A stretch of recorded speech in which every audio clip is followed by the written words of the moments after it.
Hello, everybody. Welcome back to my channel. We're back with part 2 of the Michael Jordan to the Max documentary.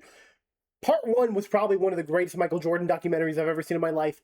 Outside of the fact that the person who uploaded this had a lot of technical issues when they were, I guess, uploading it. I don't know. But, like, the quality is by far the greatest Michael Jordan game footage quality. Almost feels like I'm there. So let's continue part 2, man. We're probably just going to make this a 3-part series, so let's get into it. Michael getting off a plane, looking HD crystal clear. I love it. Michael walking out of a hotel, looking HD crystal clear. I love it. Michael Jordan walking through a hallway, not crystal clear. See, this is what I'm talking about, man. There's so many weird technical issues in this video, but the quality's so good, I'm gonna let it slide, dude. Police. We don't really see cops on motorcycles these days, do we? I feel like it's not a thing anymore.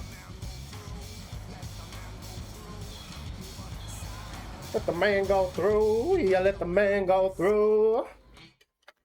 Oh, he just put his hand. If you walk through a crowd with Jordan, you see the same thing he sees. You see all the eyes aiming in. And I asked, what do you see in the crowd? And he said, sometimes I'll see a father and a son. They may not think I've even noticed them. But sometimes Jordan would say, I wonder if they have any idea how much I'd like to be them. Last night, we began the show with the disappearance of Michael Jordan's father. That's so sad. The worst fears have come true. They have no... Dude, imagine you're sitting in the crowd and you're like, it's Michael Jordan, the greatest player of our generation. I wish I was him. And Michael Jordan's looking at you and your dad and saying, I wish I was you guys right now. James Jordan was found dead, victim of an... Oh, this is not a good time to be messing with me, documentary, with your little technical gifts and gags. I was very lucky. I looked at it as being lucky, not as being disappointed that he wasn't around anymore. I was lucky that he was there when I needed him, that he could influence my life to look at situations that I use to help make my decisions to this day. Some kids never have that. True. Sure, I would love to have him now, but I can't with this, dude. We're trying to get emotional up in here. I'm trying to see MJ talk about his dad. If they're just not going to let it.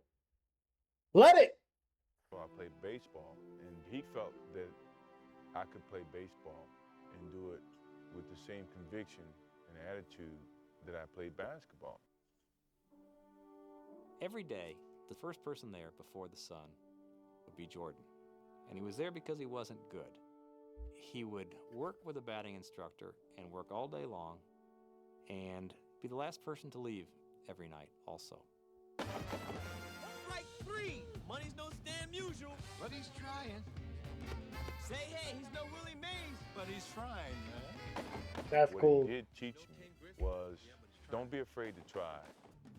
The worst thing that can happen is it doesn't pan out the way that you envision it. But at least you know that by giving it a shot. Facts, dude. That's a cool commercial, dude. Like, seeing 90s commercials, I never grew up with that, man, but it looks nostalgic as heck, even if I never saw it.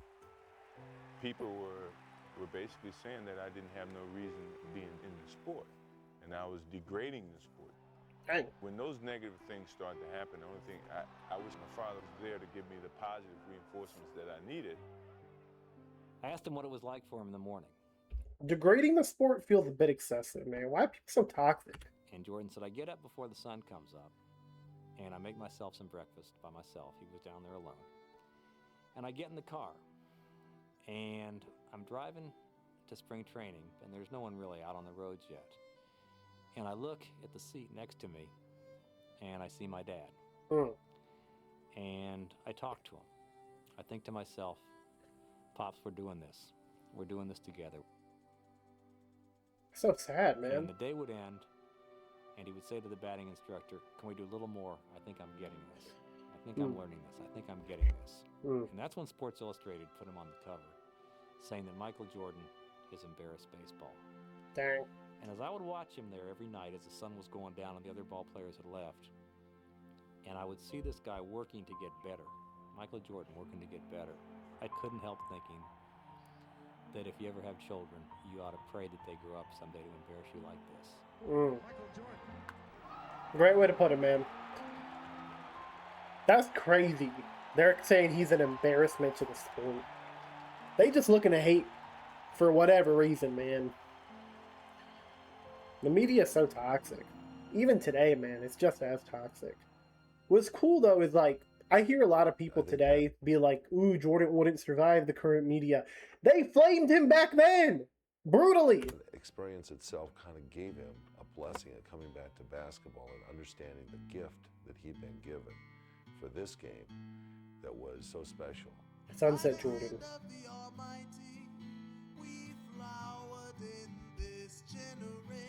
He didn't have a daughter, did he?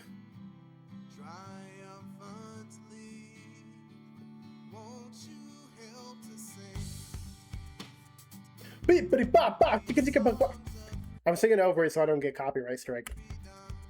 La la la la la la la. We don't need this music. Michael came back, and Judd and I were driving down to the game, and I said, Judd, you know, does Phil start Michael? I mean, he hasn't been here for, 60 games, 65 games. And Judd looked at me and he said, Steve, as a general rule, when you have your own statue outside the stadium, you don't come off the bench. Dude, that's a cool freaking statue. Like, he's not dunking on anyone specific, but it almost looks like a weird conglomerate of different people. Like, there's a hand, but it's, like, fading away. And, like, there's not a clear visual. Like, there's a head here, there's a head here. That's a cool freaking statue. Man, I wish I saw that while I was in Chicago. But I got sick, and I couldn't go one day. And, like, the day I was going to go, I couldn't go. And then someone told me that it was inside the building, so I wouldn't really get a good look at it anyway. There'll be other great players, no question about that. But what he's done for the game, I don't think anybody will touch his greatness.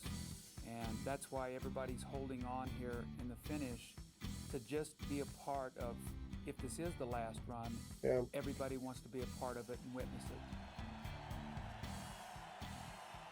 The Bulls had gone to the finals 5 times, and 5 times they had won. The fact that this might be Michael's last chance made these finals the most anticipated ever. The Jazz had earned the home court advantage on the strength of their regular season, and now the world tuned in to see if Michael could beat the odds and win one last time. Bosnia, Mexico, Italy, everyone there to tune in.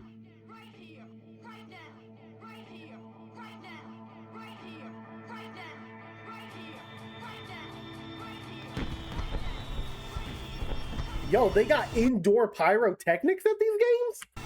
That cannot be safe. No shot that's safe. Michael circles, spins, hangs, fires, scores. Man, look at this finals footage. In game 1, the Bulls amazing. The Jazz into overtime. But in the end, fresher legs prevailed. The previous year, although Utah had lost, they had proven to themselves that they could play with the Bulls. And then they win game 1. I thought Utah was going to be the NBA champions. When everybody, in some ways, didn't expect you to win, and the odds were stacked against you. And for once in your life, you were the underdog. That was beautiful for me. The Bulls were favored going into the series, right? Maybe they lost that maybe they became underdogs after that first game. Interesting. When he needed it most, Michael didn't find comfort in the championship banners he helped raise, but rather strength from the 7 years of defeat that came before. I like that quote. That was a long road. It kept me in the gyms in the summer, working on my skills, trying to be the best basketball player I can become. But at the same time, to show players who were not on the same level with the same mental toughness, that if I'm gonna do this, then you have to keep up with the pace. And quietly, it started to turn. He was your hardest worker. He competed every day. That filtered down through your team. So as a coach, you never had to talk about the work ethic of your team because your best player always brought that. Michael's standards were too high for many of his early teammates. But then came Scottie Pippen. Scottie! The influence of Michael on Scottie Pippen was almost from day one.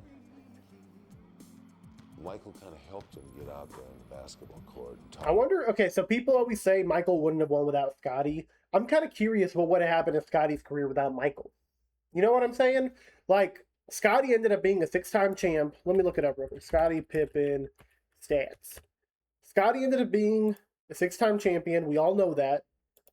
What else did he do? What else did he accomplish? So, come on, load. Okay, he was an all-star DPOY race, all-defensive second team, MVP race, DPOY race. He never won those awards. He got darn close multiple times, though. He got second in DPOY a few times. But keep in mind, like, the man guarded Jordan and, like, in practice, and he had a great defensive team throughout his career. If Jordan wasn't there, would that team have been as elite defensively? I don't know, man, because Jordan was a DPOY. So maybe the team suffers. Maybe he doesn't get as many all-defensive nods. Maybe because he doesn't guard Jordan in practice, he doesn't become the defender that he became. He was an all-star multiple times, so, you know, I don't know if we take that away from him. Like, he still might have been an all-star even without Jordan, but I don't know, I feel like you genuinely don't know what a player could have become if they didn't have another guy in the locker room like Jordan to kind of take him under his wing. Because Jordan was already in the league a few years. He was already a superstar by the time Pippen even got in. I don't know, man. What do y'all think? What do you think Pippen would have been? Do you think he still would have been the elite defender that he was? Maybe a step below? Do you think that he still would have been an all-star the way he was? Maybe a step below? Like, let me know, guys. Some little things, some of the small tricks that he used. As a consequence, the two of them really played well together. It was a Lone Ranger and Tonto. There's no doubt about it. Pippen became a star in his own right. And then there was the supporting cast that Michael would challenge relentlessly, knowing that they too had to be ready when their moment came. That's what I mean, man. The way he challenged people. That everybody had to share Without his challenging, do they become who they are? in the game. And that he was willing to be part of this, to sacrifice some of his own game for that, was the most important thing.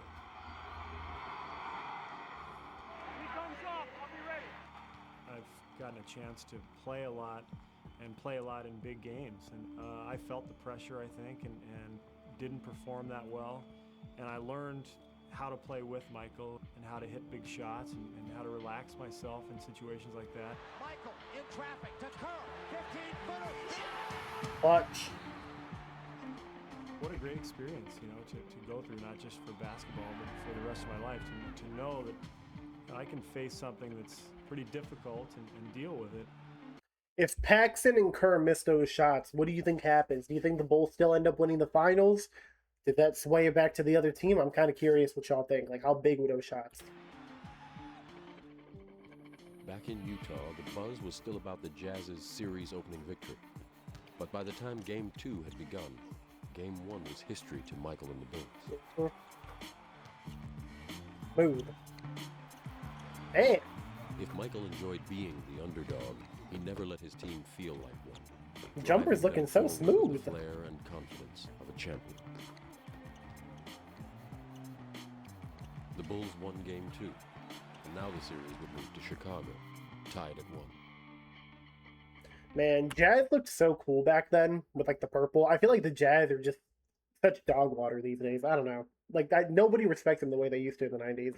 I'd have to see someone beat Michael Jordan 4 times, because I said to do that, you're going to have to dismember him. You're going to have to take an arm and a leg, and you're going to have to drag him off the floor. He's not going to go easily. Ooh. These would be Michael's last games in Chicago, and Game 3 played out like a thank you note to the fans.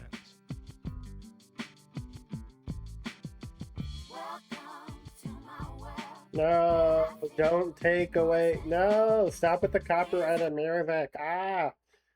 I'll sing over it if we need to. Nah, dude, we don't need that. Look at the way he jumping in the air, making the layup, making it look cool. There we go. I think my singing is better.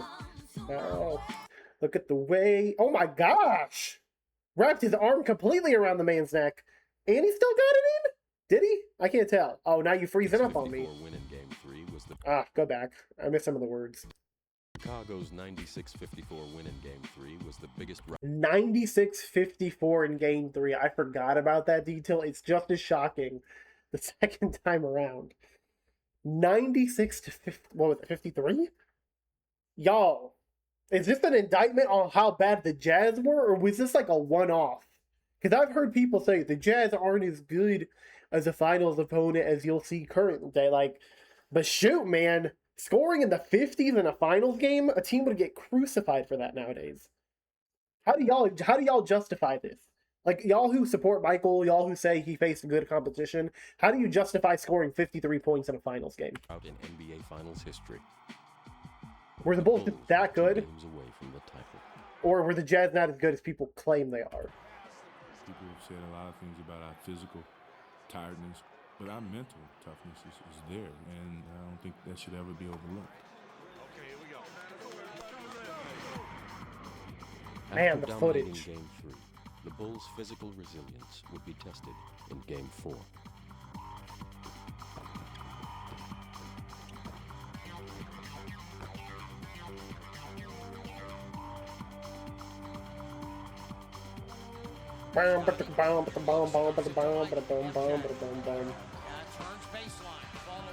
Clean shot, dude. What's cool about MJ's shots is like they're so tough. You would think that if, like some of them would hit the rim, rattle in. Like I'm seeing so many nothing but net shots. It's crazy.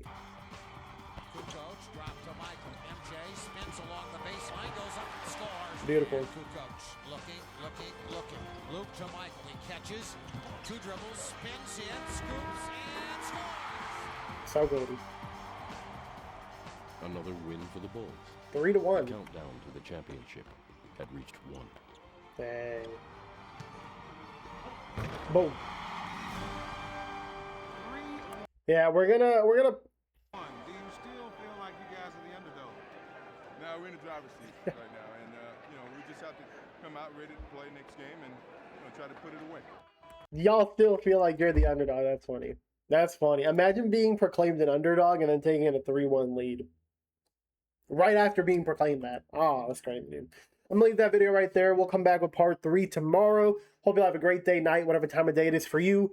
Leave some more doc recommendations down in the comments below or just videos you want me to watch. I'll check them out. See you later, guys. Doses.